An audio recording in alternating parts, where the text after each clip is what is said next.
Republicans in the House announced this week that they are going to be having their very first hearing next week for the impeachment inquiry into President Biden. They have said they're issuing subpoenas to the banks to get all those bank records, even though they actually already have a lot of Biden's bank records. They don't have the ones they want.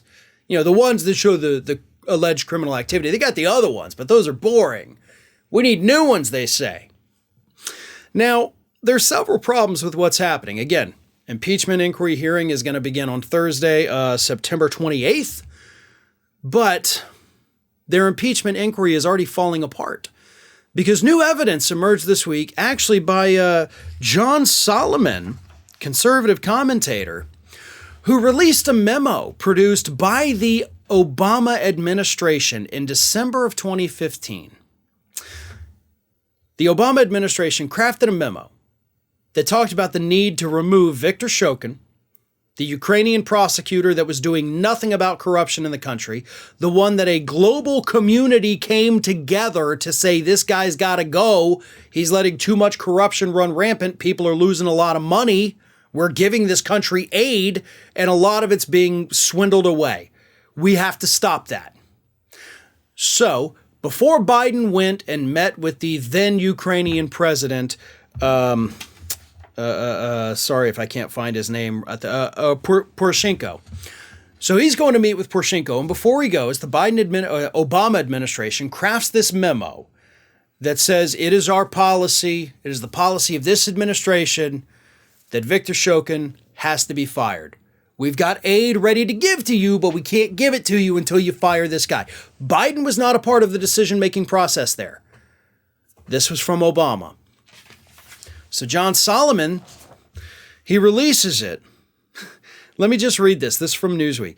The document was published by John Solomon, a conservative commentator who has argued Biden did call for Shokin's removal to advance his son's business activities on his Just the News website.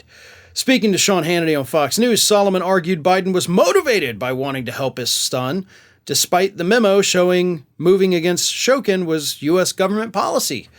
Solomon said, quote, "The Biden White House knew that this Shokin investigation posed a political threat to the family, a personal threat to Joe Biden's son's company, the company paying him $1 million a year. And it's in that moment, when all this is happening, that Joe Biden flips the switch and goes from the recommendation giving the $1 billion to you're not getting the $1 billion until you fire Shokin, and son of a bitch, they fire Shokin." Whew.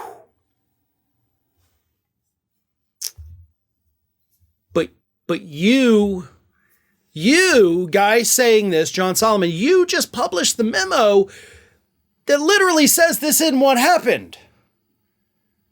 Imagine for a moment, folks, that your brain is that broken, that you have this piece of evidence that says one thing, and you're like, world, look at this evidence and see what it says.